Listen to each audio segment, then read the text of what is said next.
عبد لو يفتهم يرجع لله قبل لا يرجعونه بالقوة. هو راجع غصبا عليه راجع، لو يرجع بالبلاء، لو يرجع له بمحنة، لو يرجع له بالموت. ومن يرجع بالموت يفتح عينه يلقى روحه وين؟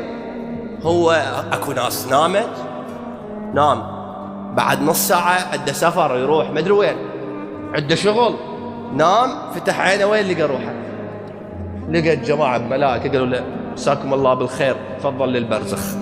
هاي شلون بعدني ما مستعد يا قال خلاص انتهت، ارجعوني يا معودين نمشي عليكم ما ادري فلان. انها كلمة هو يسولف، هذا هو يحكي ايش علينا احنا، انتهى اجله. بينك ما بين الله شنو موقفك اذا غمضت عينك وفتحت عينك؟ اخ